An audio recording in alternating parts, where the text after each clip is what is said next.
give you your daily collective read for today, Sunday, January 4th, 2025. What do we have coming through in the cards for today? Can I please have two cards? First two cards in our 5-card spread.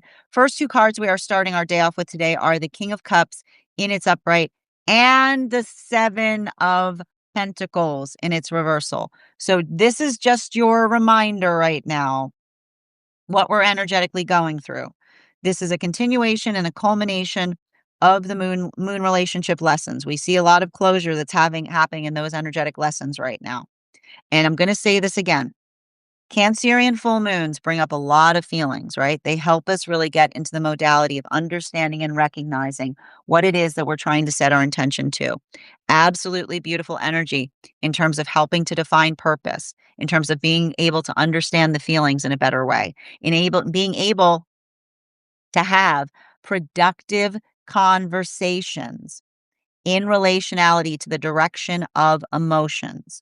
All of that energy, absolutely beautiful. What this energy is not beautiful for is the space by which we divest the emotions upon one another, right? It's a continuation of the understanding that not all feelings are alike, right? Because our job, like this is all we keep on getting with the moon relationship messages.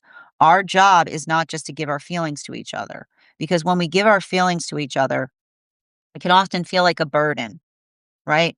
The modality by which we say, I don't know what to do with these. Can you help me with them? The space by which the emotions become blessed when they have healthy directions attached to them, right? That is the work that we do to refine the emotions within us, right? And that ability to effectively articulate and to aspire, to be able to move towards that space by which we're able to articulate not only our emotions, but the desire that the emotion is bringing forth in us. I feel like I see, again, 3 different modalities that is happening right now for energy that is in solitude. And that is either moving through, right, the understanding that the best thing we can do, right, the best gift that we can bring to healthy relationship is the knowledge of the self. Why is the knowledge of the self so significant and important? Because when we know ourselves, right, we don't create any point of confusion in relationality. We don't move towards relationship seeking something. We don't go towards relationship feeling like we're trying to navigate some kind of lack space within us, right? The knowledge of ourselves allows us to energetically flourish within partnership because it's that modality or experience by which the space by which we bring our emotions, right? And this is what we often recognize, that the relationship of your lifetime is going to make you feel things that you have never felt before. And if you're not energetically prepared to deal with the emotions that rise up when you build into healthy connection, often those modalities or experiences by which we see relationship, right? And we have all of those modalities of emotions that come to the surface. It's the work that we do to bring ease in a moment by which we're feeling all of our feelings that allows our love to feel like love, right? Because when we're not ready to address those emotions and then we find the perfect relationship that brings them all out within us, right? It's the observation of working through the state by which we prepare, right? And this is the thing about it. We don't look for healthy relationship. We prepare ourselves for healthy relationship, right? The work that we do to understand ourselves is the preparation that we bring to partnership, because when all of those new feelings come up and we're energetically prepared to deal with them, right? We find that that is a moment of exaltation. We find that it's a moment of profound beauty. It's not the space by which we say, "Oh my gosh, I found the perfect thing and now I feel incredibly energetically confused. I don't know what to do with these feelings." So we see that this is a lot of the energy that's working in that modality, right? Building into building into the healthy relationship and I feel like there's energy in solitude that's almost building into the context of effectively saying, like, this is the energy effectively preparing for healthy partnership. And the modality by which they energetically prepare for it is the space by which they work through, right? They work through their own energetic frustration, right? They work through their own energetic excitation in relationality to being able to communicate and articulate not just the fact that they have feelings, but the direction that they want to apply in relationality to the relationship. I also see some relationships that are moving deeper into union right now. And a lot of the energy that we see that is moving deeper into union right now is built upon and based upon the energy effectively articulating to one another how much they appreciate how easy it is in the relationship. And it's understanding that the greatest gift that we bring to partnership is ease. Because when we bring ease to relationship, we become each other's peace, right? And that is the space by which we understand. We don't demand peace from each other, right? It's the observation that you can't ever demand peace. When you work to find peace within, you find peace without. So that's a lot of the energy that builds into the space of looking towards another, right? These are relationships that are built upon, these moon partnerships are built upon finesse. And what do we see with finesse? The ability to effectively energetically move through something, but not just the ability to move through something, but to move through something with a sense of calmness, or with an ability to effectively energetically regulate through. And this is really important, particularly and especially due to the fact, and I need to stress this, these relationships that have been coming together right now have been coming together in the midst of a prolonged retrograde season. These are the relationships that were coming together between Uranus in retrograde up until today. That whole cycle, all those planets were in retrograde, dealing with confusion, dealing with confabulation, dealing with um dealing with others' discombobulation, but not just the discombobulation, but the recognition of situations and circumstances, Chiron and Eris, both in close proximity in retrograde, coincidental situations that felt similar to intentional trauma. And even through that, being able to navigate or maintain a sense of energetic proportionality, we just keep on seeing a lot of these relationships are moving into a space by which they're being able to effectively identify or say to each other how energetically stable they feel because they recognize how hard it is to find that peace. They understand. It's almost like the energy that says, I see you. I understand that that peace is not something that you find. It's something that you perpetually work towards. Now, we also recognize that for a lot of this energy right now, there could be some relationships that are coming into separation. And especially if these are situations by which another person is trying to come back to a relationship with feelings, right? Like I keep on hearing someone say, I'm ready to address the feelings, but understanding that when we talk about the space, but that when we need to walk away from a relationship to say that we're ready to address the feelings, it often indicates the fact that we're not ready to deal with our feelings. Because relationship, when you have feelings, you move deeper into it, right? Relationships are emotional refinement centers. So when you feel emotions, you're not supposed to run away from the relationship to deal with it. You're supposed to move deeper into it. So that's why we see that for some of those relationships, someone potentially coming back and saying, I'm ready to address the feelings. It's the energy that is potentially articulating to another and saying, I'm not sure if you're ready to deal with relationship, because relationship is a space by which feelings are coming up all the time. You shouldn't have to run away from the emotions and then say, come back when you say, okay, the emotions, somebody saying, I'm ready to deal with the emotions, being like, you're not ready to deal with the emotions. The emotions have gone away, right? You're coming back because the emotions have gone away. And when they come back, the same energetic cycle will happen, right? It's not the space by which we work through deeper, right? We move in, we move towards each other as we continue. So I feel like, and some energy right now is going through both, all of those modalities at the same time. Center card for today's spread, moving towards those temperance relationships. And the temperance relationships were the relationships that were coming together between the time of Uranus stationing retrograde, which was over this spring, the fall, up until the time of the solstice period this summer. Seven of Swords in its reversal. We've got double sevens out today. And the one thing I want to describe that we may be continuing to go through right now, and there's two very important things that I don't think we're talking about enough in this energy. okay? And I just want to say this. I want to prepare you for this, okay? Because we've got all of this Cancer full moon energy that brings up a lot of feelings, right? We got all of that emotionality that comes up with the Cancer full moon cycle. And then right after that Cancer full moon cycle, what did we have happen? There are two very important things you have to pay attention to.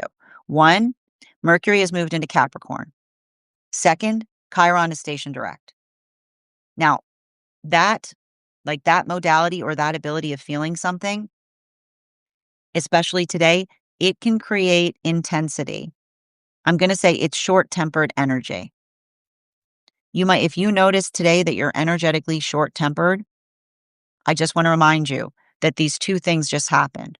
Chiron in Capricorn with Chiron in, I mean, sorry, Mercury in Capricorn with Chiron stationing direct in Aries, which can often work through the space. And I want to describe, and we're going to talk about this because I feel like it's hitting heavy for the temperance relationships, the identification of what it means to be at your limit, right?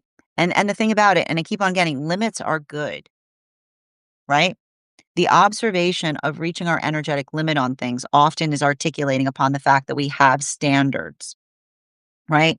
And the modality by which we have standards is the space by which we're able to energetically articulate to another what those energetic standards are. And that's just the truth about it. Like I just keep on hearing the same message coming through for those temperance relationships. Limits are great if they're near standards. We're supposed to have triggers. Our job is not to get rid of every trigger. Triggers are great because when you have triggers placed directly where your standards are, then that is why it's being triggered for a good reason. It's working into and this is why we talk about the conversation in relationality to working through something, but not just working through something, being able to articulate why something has energetic meaning to the self, because those modalities and those experiences, right? Those modalities and experiences by which we effectively refine and define upon something, right? I keep on hearing when we have standards and limits, we are eager to discuss them, right? When we have standards, there's a little bit of this energy that goes like this because it's the energy that says when we have healthy standards and limits, how eager we are to discuss them because it's something that we have our energetic heart invested in, right? It's the space by which we say to another person, like, well, like, let's talk about it. Let's hash it out. So if you're having those and I feel like that's what's happening right now for a lot of those temperance relationships. It's working through the context of feeling the energetic frustration point of situations or circumstances that sometimes feel like they energetically test our limits. But the ability to effectively articulate and amplify why we feel our limits are tested is the ground by which we have healthy conversation. It's the space by which we're able to effectively define and refine upon something because it is energetically important to us. So I see that for a lot of the energy doing that work, right? That's what I like with the King of Cups, the Seven of Pentacles, and the Seven of Swords and its reversal. It's a little bit of that, like, hold up, wait a minute kind of energy, right? And it's a little bit of that hold up, wait a minute energy because it effectively articulates upon something that is energetically important. And so we just keep on seeing that for a lot of the energy doing that work, effectively recognizing that. And the only hard part about this right now is observing. And this is something that we keep on seeing that's also coming up with the temperance relationships. Though we're not going through a Venus in retrograde cycle, the energy for certainly feels like one. We're not going through a Venus in retrograde cycle, but the energy certainly feels like one, which is the observation of navigating something. And it has a lot to do. It's like a pseudo Venus retrograde energy. And the reason we're having a pseudo Venus retrograde energy is because we've got Jupiter retrograding in Cancer with Uranus retrograding in Taurus. And what are those two planets in conversation say to each other? Feeling frustrated feeling very sensitive at the self in relationality to the time it takes to progress upon something, right? The feeling of navigating some point of energetic stagnancy. There's a little bit of that rut energy there. This is being further amplified right now by the fact that we see Venus stuck between Mercury and Mars.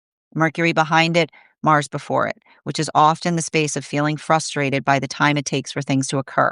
So make sure, again, if you're having conversations right now, It's building into the context of healthy planning, right? Steady as she goes, right? It's and I know and listen, if I say that right now, if I say to you, if the words slow and steady win the race, have you feeling very frustrated? I know that's exactly what I mean with this type of energy. Now, continuing to get clarification, five next two cards in our five card spread, moving on to our magician relationships. And those magician relationships were coming together between the time of the solstice period up until the time of Mercury and Venus stationing direct behind Neptune, which was happening in March. Ace of Cups in its reversal, five, five of Pentacles in its upright.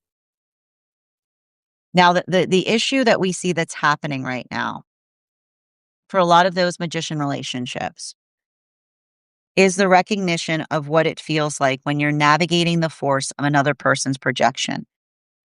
But the observation, the gift that happens when you recognize that someone is projecting something onto you, it's a blessing.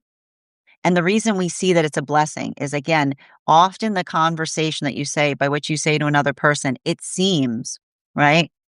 The observation appears that there's nothing that one can do that feels like it's energetically right. That is the projection song, right?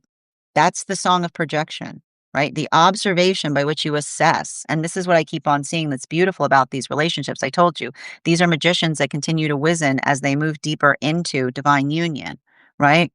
When you recognize the nature of a situation is such that nothing you do seems to be energetically right, you distance yourself from that situation. It's the observation that is a trauma zone. Trauma is confusing. Trauma is a space by which you can try to bring any logic to it, and no logic can survive a trauma zone, because the more you try to be logical and if it's a space by which another person isn't operating by logic, the observation that that's occurring will save you a lot of grief is what I keep on seeing.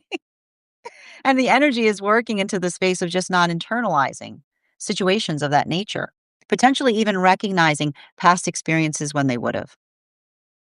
Potentially even recognizing and saying a past version of the self would be collapsing under the weight of another person's confounding,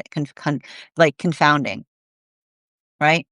And like literally having conversations and saying a past version of self would have been collapsing under the weight of another person's confusion.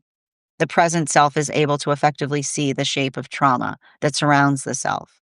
And so for a lot of the energy working through that, what are they doing? They're being patient to the self. They're recalling their patience back to them, right? And because I keep on hearing we recall our patients back to us. And I keep on seeing that for some of that energy, it's not the modality or experience by which they don't have hope that something better could happen in the future, but it's understanding and recognizing the difference between having hope that something will change versus the expectation of another that desires it to change, right? Hope. This is why we say hope is not enough. It requires mutual identification or desire for progress. Now, continuing, and that's heavy. And I can see it even now because the hard part with this, these two cards like this, that's painful, right? There is some energy right now. There's some energy moving deeper into divine union that is navigating a wound that is actively occurring, even as they move in the direction that they know is best. They're going through a maturation process every time we see Neptune and Saturn move across Aries, it's triggering a pseudo Saturn return. And particularly for those with Piscean placements. So be very attentive.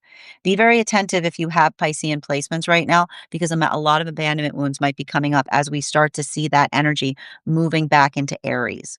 Continuing to get clarification between our King of Cups and the Seven of Pentacles in its reversal. One card to clarify, please. Six of Swords in its reversal. I'm going to tell you right now, I want to describe, I feel like the thing you have to recognize, and the way the way I'm reading this energy is Chiron going direct in Aries at the same time as Mercury going into Capricorn. It's like record scratch, right? It's like a lot of that energetic retro. It's like a lot of that type of energy. But that's the thing that we effectively identify and recognize, right? The modality or experience by which we recognize or work through something that allows us the context of effectively feeling energetically like stabilized on something, right? It's a conversation. I keep on doing it's a conversation on navigating points of opportunity. Like I keep on hearing higher ground. Higher ground requires climbing is all I keep on hearing in relationality to in relationality to working through the context of the self. Right? I just keep wondering higher ground requires climbing. And the modality by which we work, like the modality by which we work to energetically understand ourselves, that is us climbing the energetic summit of ourselves, right? And the observation, and this is often you'll often notice this. You will often notice this that somebody who does not know themselves will try to effectively come at you by saying something about you that is your highest quality. Like, pay attention when that occurs, the modality and the experience. Look how beautiful it is, right? The modality and experience by which another person articulates something to us as if it would wound us that is entirely intentional within us, right? Like, it's often the modality by which we recognize that helps us understand the full shape of our own energetic healing journey, right? The thing that you aspire for, when the modality or experience by which the thing that you energetically aspire for, another person throws at you, right? Like, that's the type of energy that we effectively see, which is, like, working through the space of saying, the understanding of the energy that effectively projects upon themselves in the modality by which they experience something, but not even in the space by which they experience something, but the modality by which they articulate a fear, like they articulate a fear in another person that feels like an energetic aspiration, right? The modality or experience by which we effectively move through something and the identification point that often, and I keep on hearing, and this is why we're not energetically critical to each other, right? Because the space, I keep on hearing, the space between being critical and an energetic critique is the modality and the understanding of who the person is that we're effectively articulating to. And that's what I keep on getting with a lot of these moon relationships that are reaching that culmination point. Because the one thing I keep on seeing, and I'm going to move back into those three modalities that we are identifying that are occurring right now in those experiences. We either see, we either see situations or circumstances by which another person says the greatest, like this is the message that's coming out of for the energy and solitude. This is the gift of the lesson that's coming through the last few months. The greatest gift that we can bring to partnership is the understanding of the self. These are know thyself relationships that are forming right now, which is the observation of energetically knowing the self, right? Being able to find one's exactly.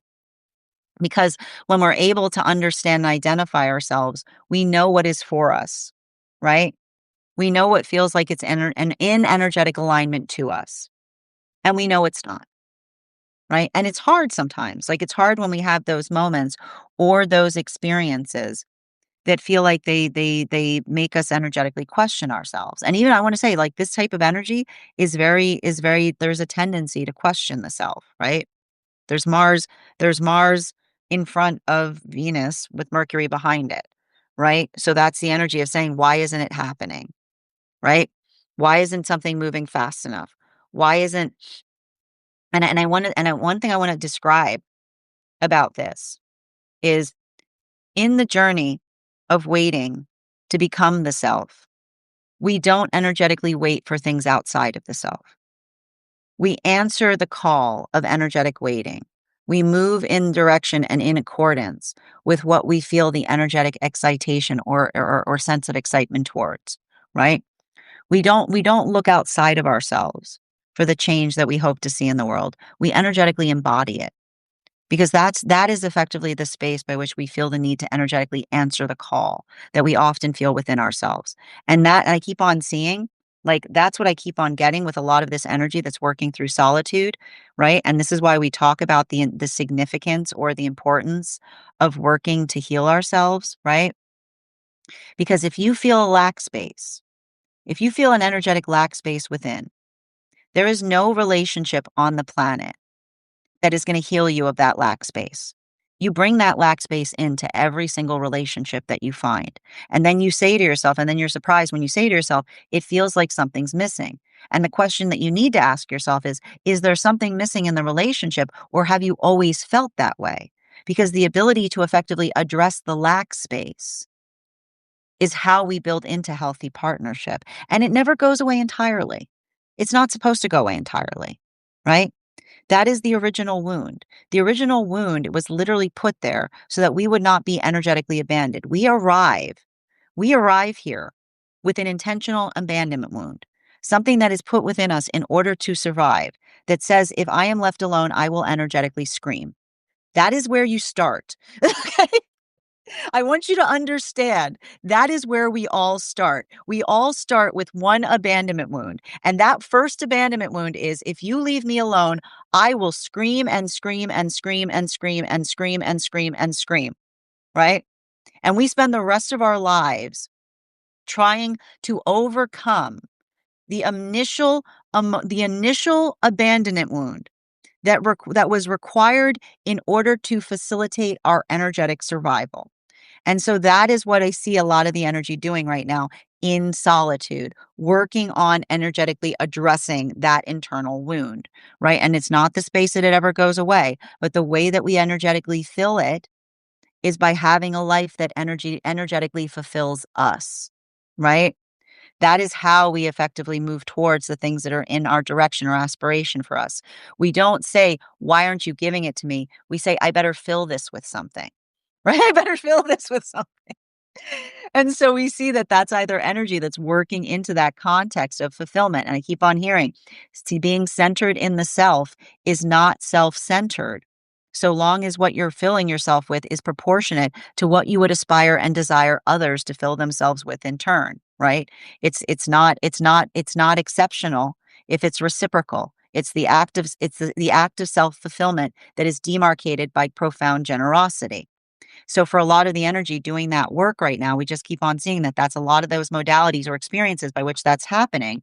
Or these are relationships. I keep on hearing complicated separations that are demarcated by another person that keeps on I keep on hearing moving towards relationship, articulating that they're ready, starting to feel all the complicated feelings, becoming energetically scared, pulling back away again, returning back when the feelings go away, going, I'm ready for a relationship again. But then what happens? The feelings come back and they pull back away just as quickly.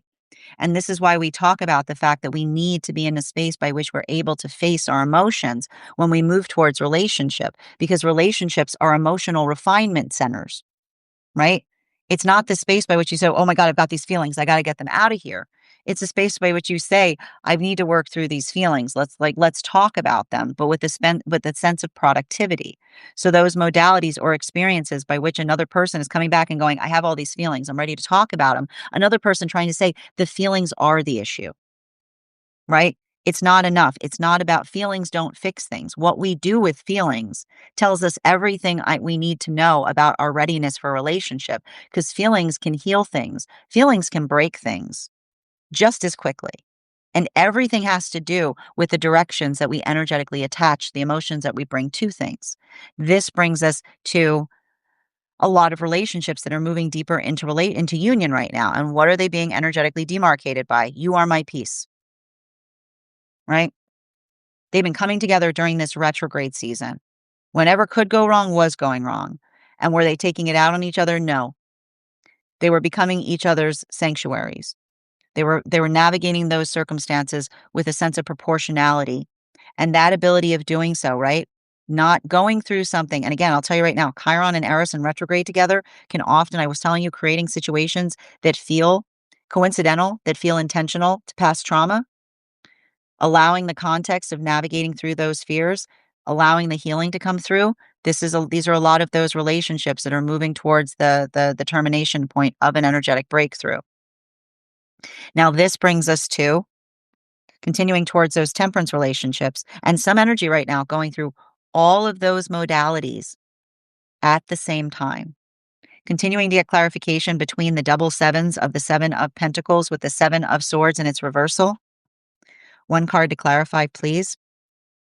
Clarification coming through right now with our Three of Pentacles in its reversal. So the Three of Pentacles in its reversal talks to us, and this is what I keep on getting. There's something about temperance energy, articulating upon energetic limits. And here's the thing about it. It's healthy to have limits. As long as there are standards attached to our limits are blessings.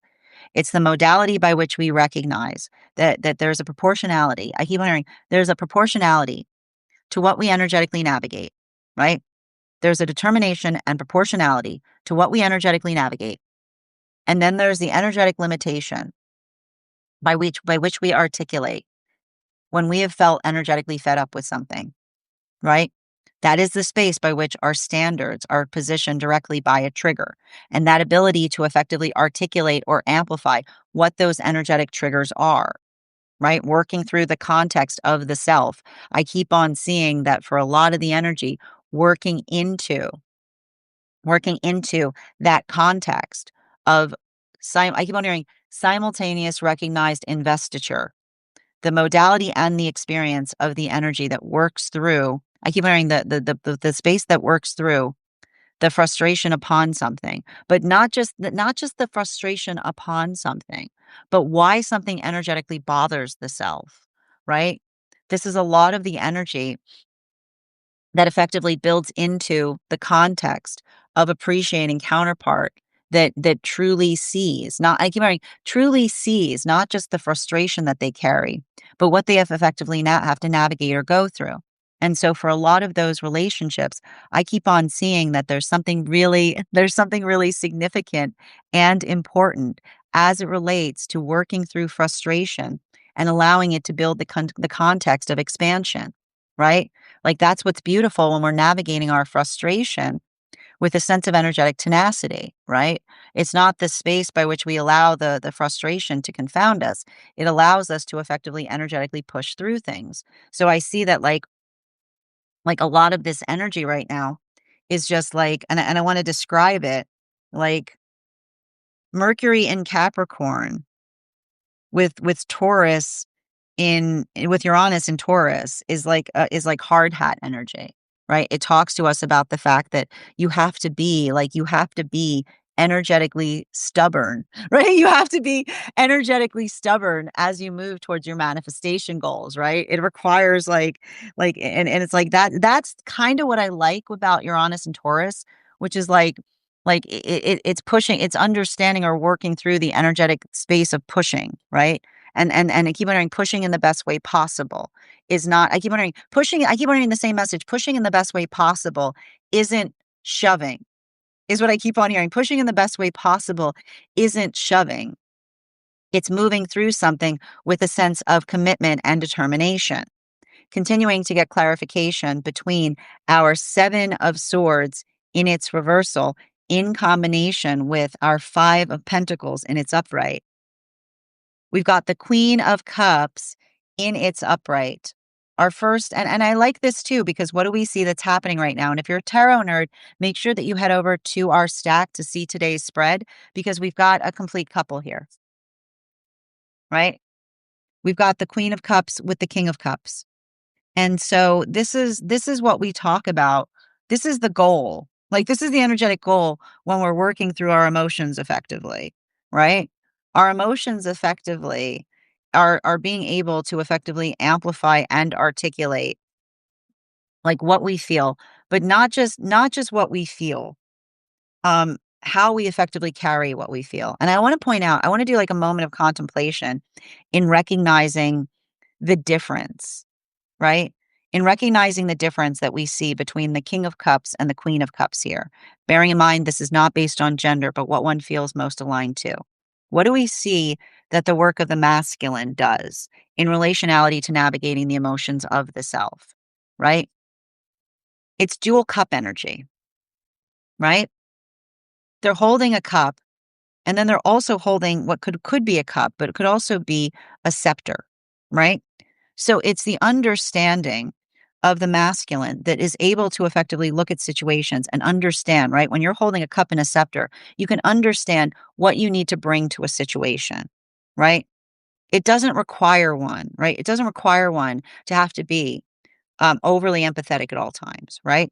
And over empathy, right? Over empathy often articulates a lack of boundaries, right? When we're overly empathetic, it's hard to effectively find a space by which we can move things forward because we're too much in the space of feeling anything. We can't do anything, right? So the ability to navigate both, right? To be able to take that point of consideration, to be able to feel the feelings, but not effectively move through them, creates the energetic stability that allows us to navigate situations or circumstances with a sense of emotional proportionality. So I see that that's a lot of the work that the masculine is doing right now. For feminine, for those more feminine inclined, we see that this is the work. And I love to point this out. You know, this cup has a lot of sharp things around it. I don't know if you noticed that, right? There and, like, it looks very much like it's this and I love it too, because for me, I always think and we're gonna talk about this because we're gonna be starting to move into the court cards when we're doing the studies on the tarot. I love it because, like, I always like to point out that, like, the cup that the Queen of Cups holds almost looks like they're shrugging. Like, once you see it, you can't unsee it. Like, there's just a po like, it's literally like the cup is like and that's the thing. Some people are inscrutable. Like, that's the hard part about it, right? And that's what you just have to understand. When you get too invested, you cannot get too invested with someone who is not invested in understanding the self, because you will literally, that will be the sound of you chasing your own tail into infinity, right? The modality by which another person is not invested in understanding the self, that is someone who is trauma informed. They're letting their trauma lead them around by the nose, right? And you have those modalities or experiences. You go, I want to understand this person more. I want to get to the bottom of this. But then you get to the bottom of it and they're not even invested in understanding themselves. So you get to the bottom of it and you're like, they don't make any sense. Right? And it's like, and the guides go, yeah, I know, right? It's weird. Right? Because trauma's weird like that. It's inscrutable, right? And the more and there's no logic behind it. And the moment that we stop, like the moment that we stop getting over invested in mysterious, and it's okay, I keep on hearing like not allowing some mysterious is just dumb. I need to I don't mean that, and I need to stress this. I don't mean that in an insulting way. I mean it in the old way that we used to use the word dumb. Dumb means dampened. Dumb means too deep in the ego, right? We talk about the fact, and this is why we do the work to heal the ego, because the ego asks for ridiculous things that don't make any sense, right? And so the modality by which we look at somebody and go, oh, I wonder what they're doing. Oh, I wonder what their game plan is. And understanding that they're operating from the ego, there is none. It's just they're just doing things based on inclination, right? The ego is like it's like that's why we talk about the fact that the unhealthy ego is like a dumb thing. It doesn't see, it cannot hear, it cannot feel. It just demands. It's greedy, right? The unhealed ego is a greedy thing, but when we have a healthy ego, we notice our energetic tendencies, right? We're able to effectively filter through what is coming too much from the ego versus what is coming from the higher self. And so that's why I love the contemplation of the Queen of Cups with the cup that looks like it's going like this, being like, it be like that sometimes. Like it's and the sooner that you understand that, you stop taking it personally and you just start observing it. You just start observing the quality or characteristic as it relates to the way that the energy moves around the self, right? And this is why we can't be in the modality of energetically forgiving everything. Because when we effectively forgive everything, when someone's coming towards us in a silly fashion, right? The ability to articulate upon that the fact that it is helps something move into a space of energetic reason. It's our responsibility not to forgive everything. And that doesn't mean that we harbor, right? It doesn't mean that we fill our cup with bitterness. It doesn't mean that we never let go of it, but it's the observation of understanding why, right? The understanding of like the space by which we recognize and identify what it is that we energetically defer. Like I want to say, it's interesting that I was trying to say deserve, but the word defer was coming out. Right? The space by which we recognize and understand what we deserve allows us to recognize if like someone is coming towards us in a way that something feels energetically deferred, right? Something that one is working on that you're reaching versus the space by which another person is perpetually in the space by which they leave you in a constant state of feeling energetically frustrated. Right. And it's not easy. It's painful. But the sooner that one is able to recognize that, the sooner one is able to energetically proceed into the pathwork of discernment. This brings us to the moving towards, and I feel like that is the whole conversation that I see with a lot of these temperance energies right now. This is moving us to the magician relationships. Again, those are the relationships that were coming together between the time of Mercury and Venus, the solstice period, up until Mercury and Venus stationing direct behind Neptune. This energy right now, and it's very, and I keep on saying we're seeing an energetic shift because the messages are very unified right now between these two. Clarification between the Five of Pentacles with the Ace of Cups in its reversal. I got two cards coming out. Look at that. We're getting the whole cup family here. We've got the Knight of Cups in its reversal with the Two of Pentacles in its reversal. So the Knight of Cups in its reversal with the Two of Pentacles in its reversal speaks to us. And this is the thing I keep on seeing, and it's interesting too, because I keep on hearing for that energy, reversal, reversal, reversal. And why do I keep on hearing reversal, reversal, reversal? Because, and I want to point this out, Knight of Cups, this is some energy that's moved into divine union and they can't understand the change in someone, right? They're doing everything they can to try to understand why some of the energy around them has changed. And it's the understanding that the space by which another changes. And this is why we see, like, when you become centered into relationship, be prepared for a maturation process, right? The understanding that healthy relationship sees relationship as a gift, right? A healthy friendship sees partnership as a blessing. But when someone is not in the space by which they're working through their energetic self and they see someone moving towards something, it can bring a lot of feelings up, right? It can even create that modality by which another person tries to articulate that we're moving into relationship and they try to demand that we're moving in the wrong direction. Right. And so that observation, simply recognizing, like, you will find healthy relationship.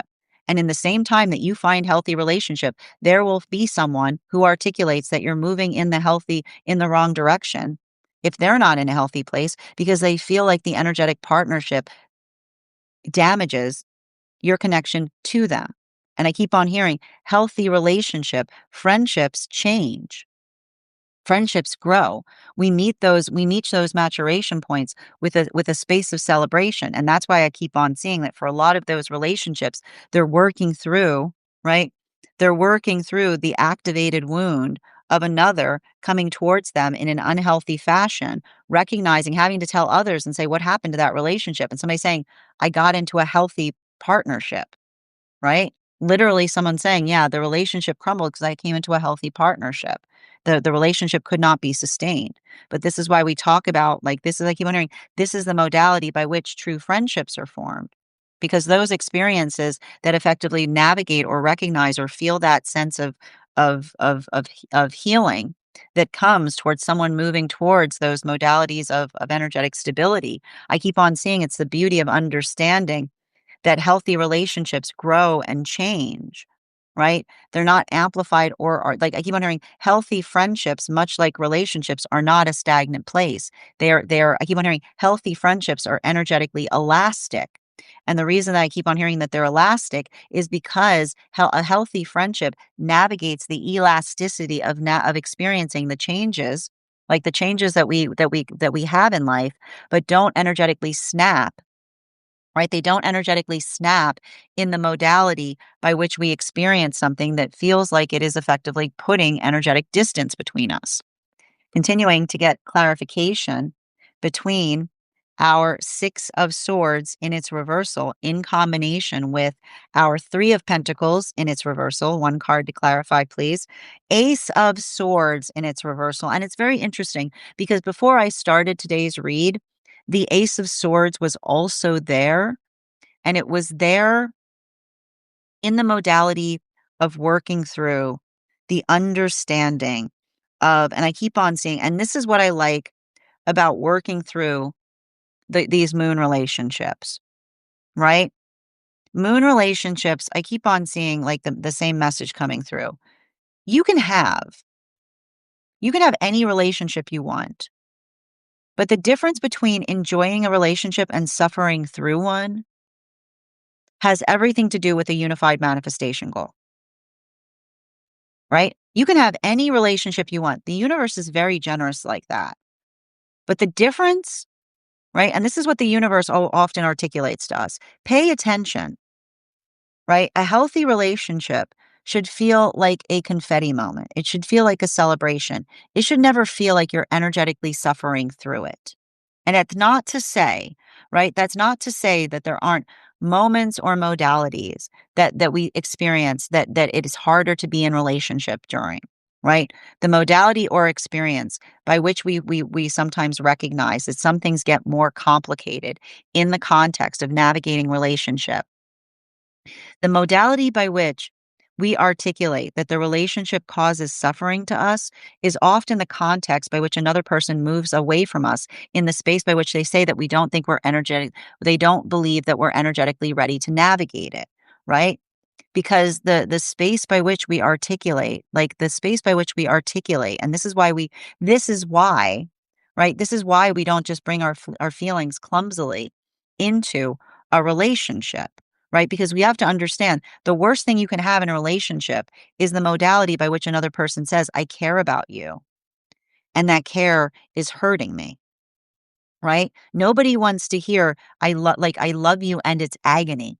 But often we experience that in the modality of someone that has that ability of effectively coming towards relationship. And then when they feel a lot going, I can't deal with this, and they run away from it.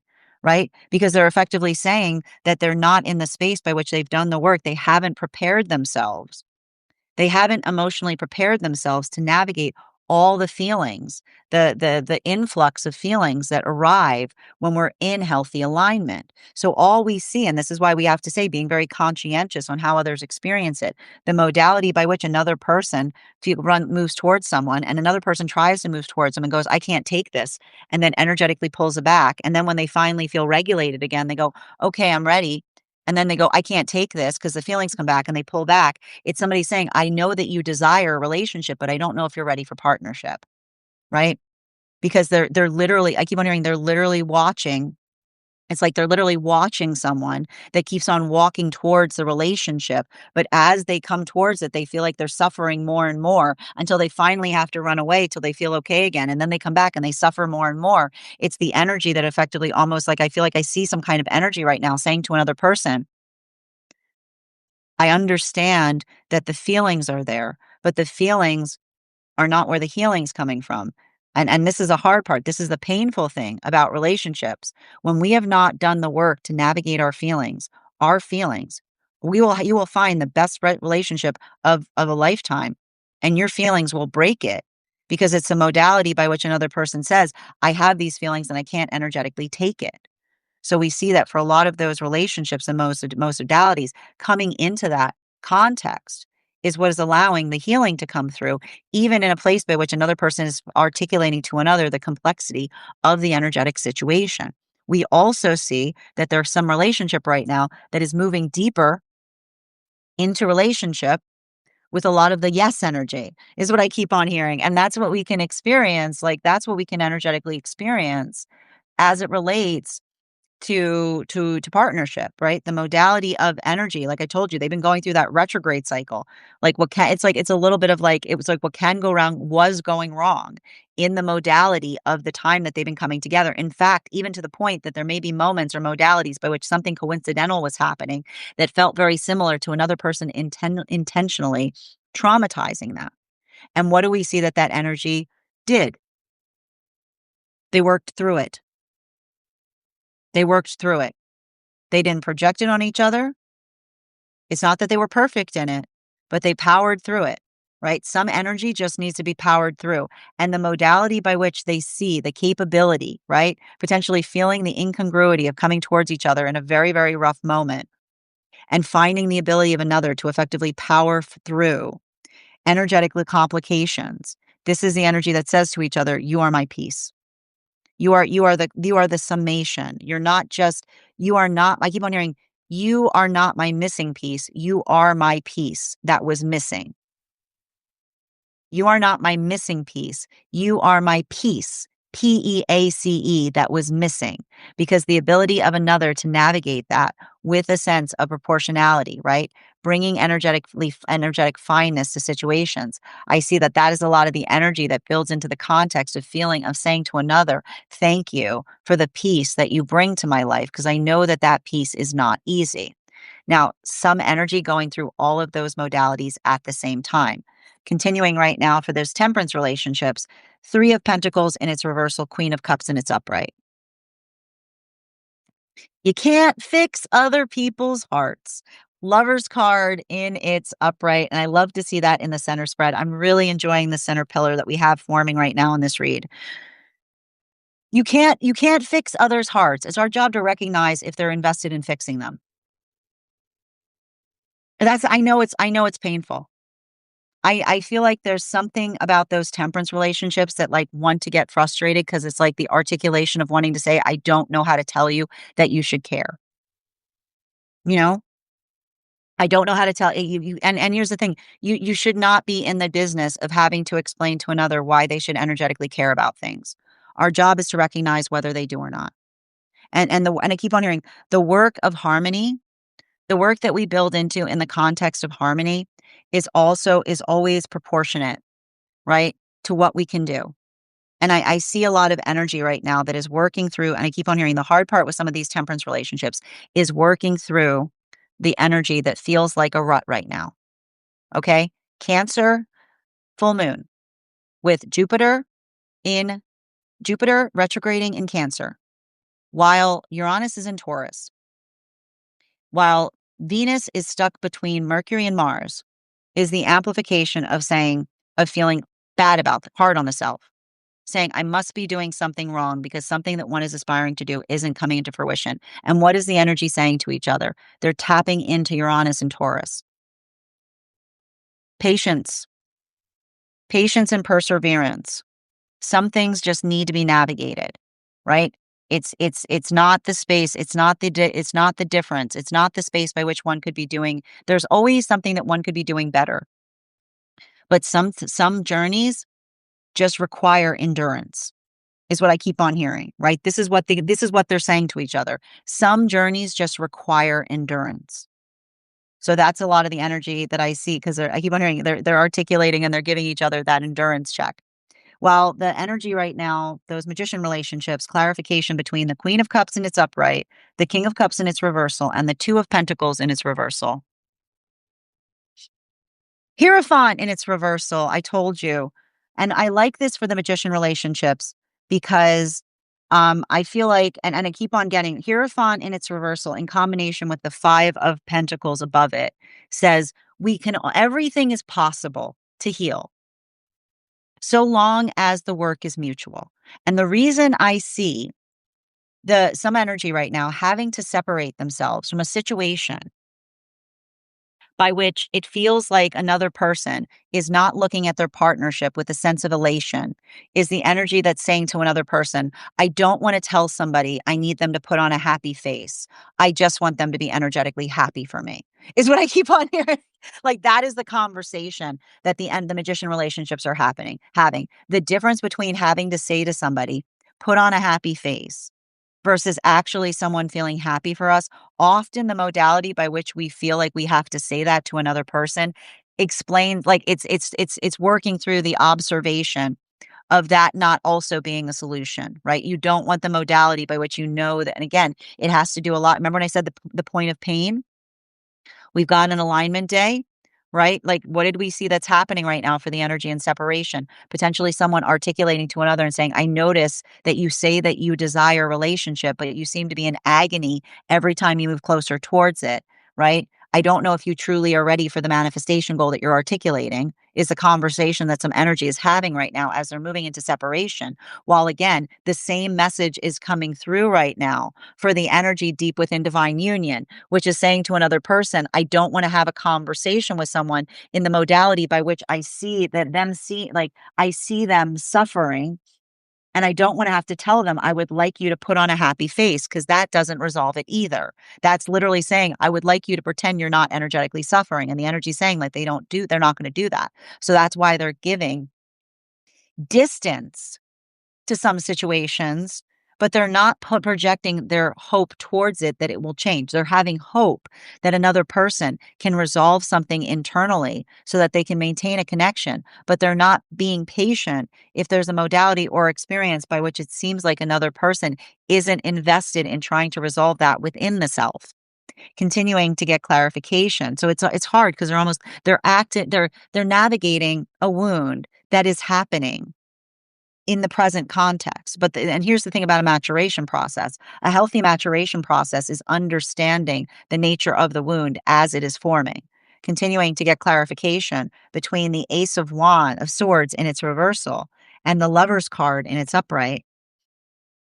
The Devil card, that is intense energy. We've got the Lover's card and the Devil card with the Ace of Swords in its reversal. And that is effectively a conversation. I want to talk a little bit about this pillar that we're energetically seeing because it talks a lot. No, this is the conversation that we see in relationality to working through the fact that we're supposed to have triggers, right? If everything is copacetic, then we don't care about anything, right? It's not about forgiving everything because when you say everything must be forgiven, you're welcoming in every atrocity, right? The sound of saying to another person, you need to forgive everything, is saying you should just welcome every atrocity with a sense of forgiveness. It's not about energetically being in a modality by which we forgive everything. The understanding that forgiveness means the acknowledgement, right? What can be forgiven is energy that is energetically accountable of the fact that something needs to be changed, right? This is what forgiveness means. It's forgiveness. It's the giving. There's an act of giving that occurs that allows forgiveness to occur, right? The modality by which one is able to effectively articulate and amplify the context of change and the ability of understanding that forgiveness, like literally the space by which we articulate forgiveness, right? For, right? Ahead, giveness, giving, right? The ability of being able to articulate that something is changing. That's literally the grounds of the word. It's not the space by which you come in. And what happens is we often come into the space of confusing forgiveness with complacency. Okay.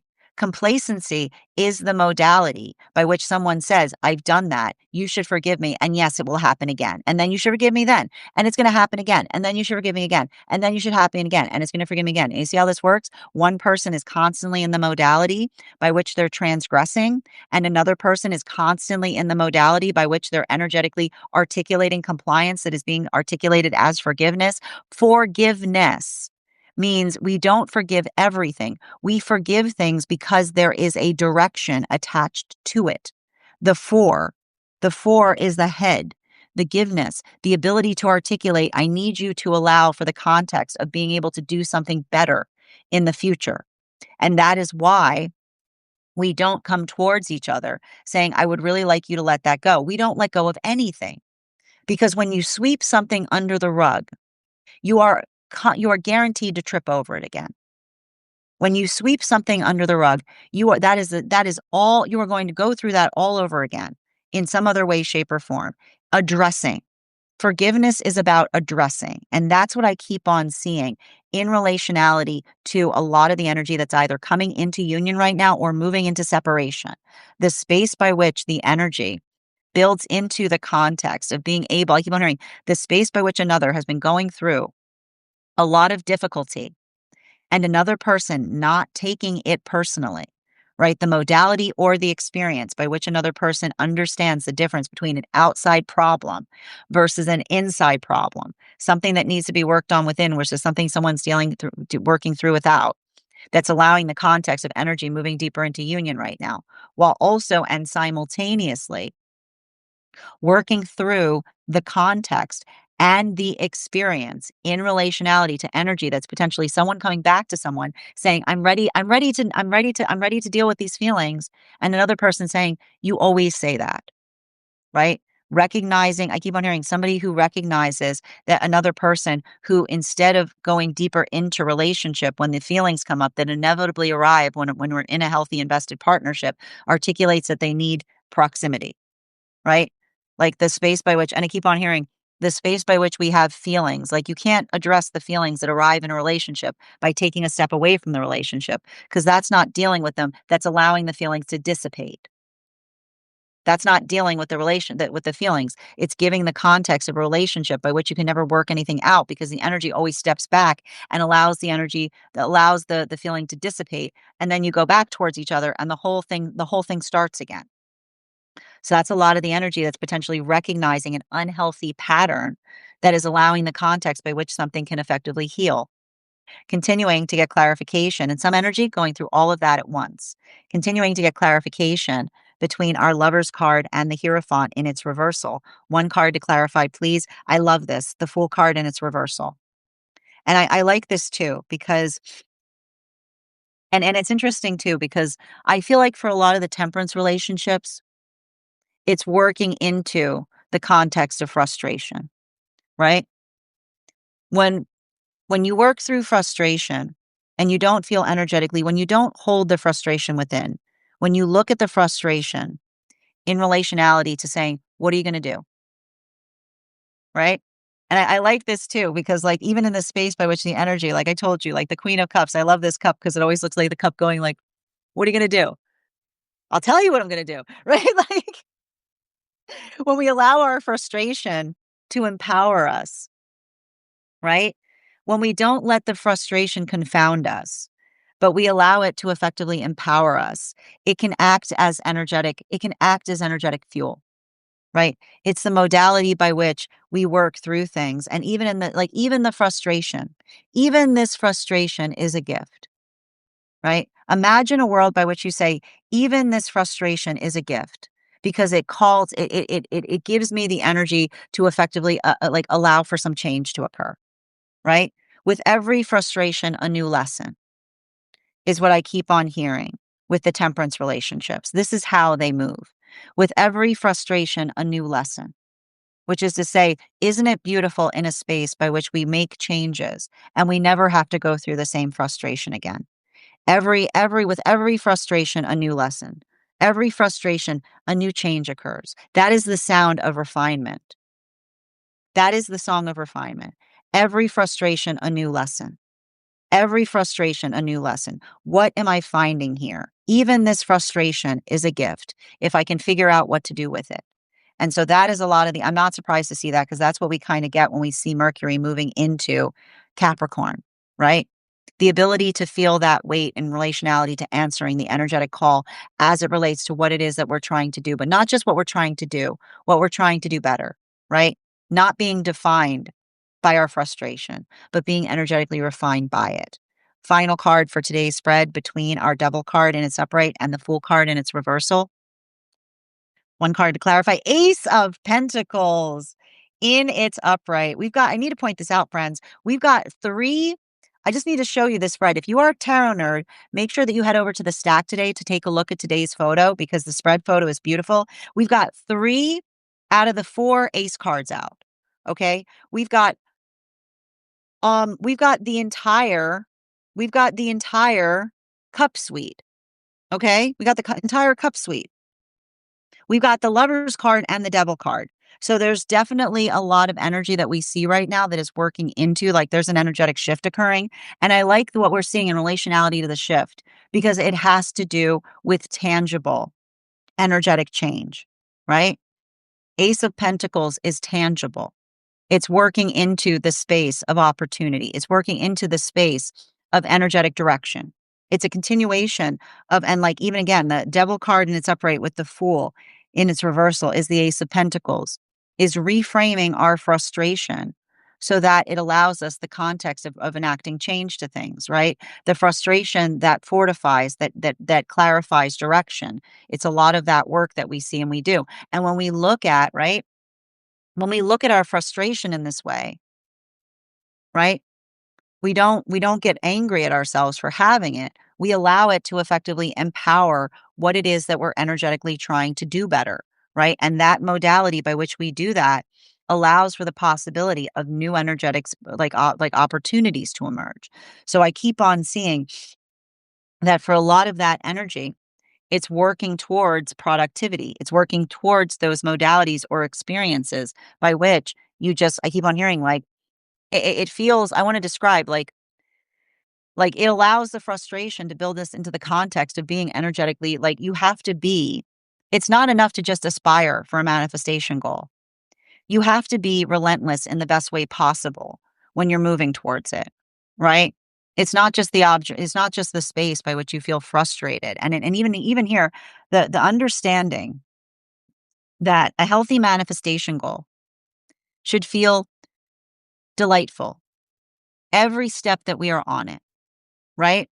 Every step that we make towards our manifestation goal, finding that modality of comfortability, finding that modality of easement, right? Work, and it's not easy. I know that it's not easy because sometimes, and that's why when we get too focused on our manifestation goals, right, we start to lose sight of ourselves. Because when we're feeling energetically satisfied, like when we're feeling energetically satisfied with who we are, we can identify what feels like it's prized energy to us, right? It's working through that feeling of identifying, right? And I keep on hearing, when we find energetic satisfaction with ourself, our manifestations feel like extra credit. There's something about that that I want you to think about. When we feel energetically satisfied within ourselves, our manifestations feel like extra credit, right? They don't feel like something that we're beating ourselves up about. They don't feel like things that we're beating others up about, right? It's not the space by which we feel like we're berating ourselves with our manifestation goals, right? It's the space by which we articulate our energetic pleasure in relationality to where we are. And the more that we're able to find that energetic point of pleasure, right? And understanding, not indulgent pleasure, right? Not something that is strictly for the sense of pleasure, but the space by which we build, the space by which we focus on the space of feeling energetically good about ourselves, right? The space of loving ourselves. That is the love, right? When we start to love ourselves, even as we're navigating those hurdles, that love expands to every situation and every scenario that we bring to it. So I see that a lot of the energy right now is working through those modalities or experiences, right? And I keep on hearing it has to do with the observation of energetically loving what we do, right? And when we love what we do, we're energetically passionate about it in any context, whether it be relationship, whether it be profession, whether it be the space by which we do everything. How do I bring love? Right? I feel like that's a lot of the question that we see. How do we bring love into every action? And I need to point this out. Love does not always mean that that means that we move gently, right? Love can be passionate. Love can be protective. Love can be cutting off somebody and saying, that's enough because I care about you, right? Right? It's understanding that the shape of our love is often amplified with the space by which we're able to articulate direction. So make sure, and I keep on seeing, especially with a lot of the emotionality that we're seeing right now, make sure that your passion has good direction sense. Make sure that you're able to effectively communicate upon that. Make sure that you're able to articulate upon your heart space. Make sure that you're communicating it to others as well. Because everything I keep on seeing in relationality to that, there's definitely an energetic shift that's occurring. And the modality of navigating that shift is the articulation or expansion in relationality to what something energetically means to us. Bottom of the deck on this reading,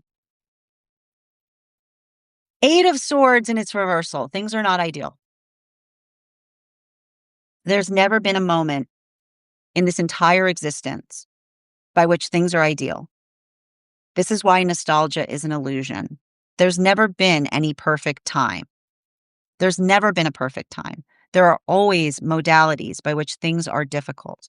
And the more that we understand that, there's no going backwards. There's no going backwards to a perfect time. There's only energetically going forwards. And often the experience of another person trying to idealize something in the past shows how energetically distorted their own sense of perception is. Because the modality of understanding, and this is the thing we have to recognize about the mind is terrible. It's a weakness of the mind. Mind has a terrible ability of not holding on to pain. Mind's got a real bad habit of not being able to hold on to pain, even in those modalities by which you look back and go, why to go away from that? Because it was agony. It was awful. The ability of the mind to nostalgize anything is remarkable. But it's in that context, right? The proportionality that we bring to things in terms of understanding that modality, like the most profound moment you will ever experience is right now. It is also the most painful one, right? In every moment that you are energetically present, you are both feeling the summation of everything that you can feel and also all the pain that you have ever experienced is happening in the same energetic moment. And when you understand that, when you start to work through it, we get out of the habit of energetically sentimentalizing something and trying to say, oh, it was better. Was it? Was it? Having the proportionality and recognizing what we perceive versus the tendency of the mind to paint the past with a pleasant brush. The more that we're able to recognize that tendency, the more that we're able to build into the space of practicality, not looking backwards, looking forwards, because forwards forward is the direction where dreams become possible. Backwards is when you look backwards, then all you do is you look forward from a space of fear because you say, this is not that. I don't know what's out there. Right?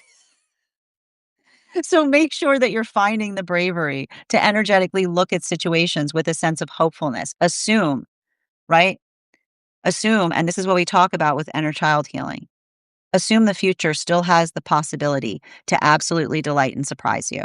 That is our daily collective read for today. I want to thank you guys so much for being here and experiencing it. Just a reminder, if you would like to book a private reading with me, it is a 2-step process. You have to book the reading, you have to pay for the reading. Please make sure you do both if you'd like to have that reading. Most importantly, please remember that I will never, ever, ever, ever, ever, ever, ever, ever, ever, ever, ever reach out to you for a private reading. I will never DM you. I will never PM you. I will never slide into your inbox and tell you that I have a very important message that only I can deliver. The only way you can book a reading with me is if you book one on my site. Speaking of which, a couple of updates before we move into our personal readings today.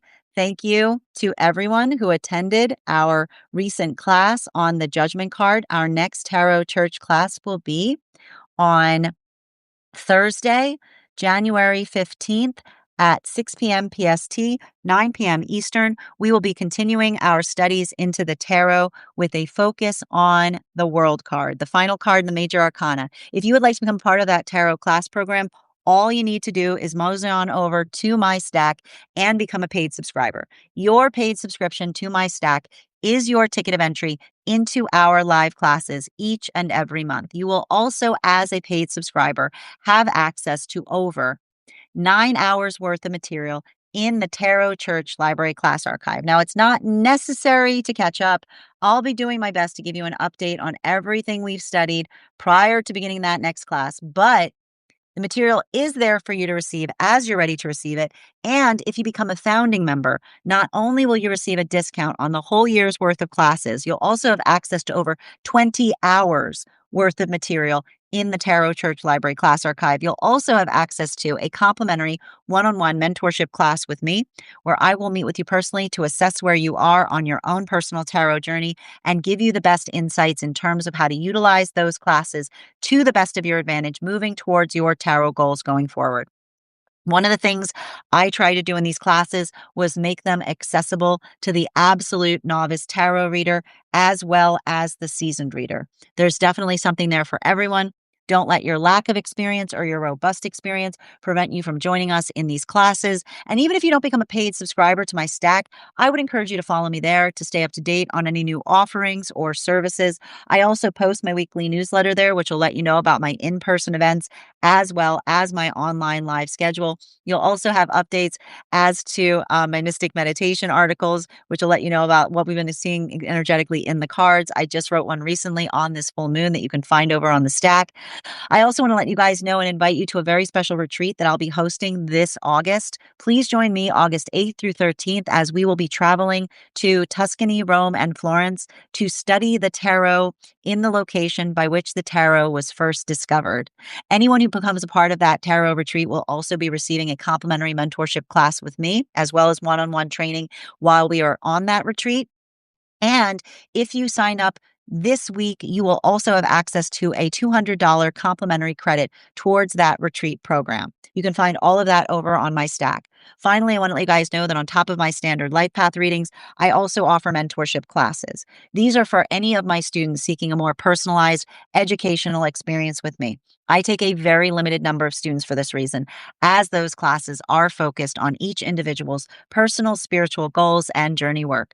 Those classes can be purchased on an individual level or as a monthly class series, weekly or biweekly, as your schedule permits, so that you can stay more consistent on your personal journey. I want to thank you guys so much for being here today and sharing in these messages. And we will do this again tomorrow.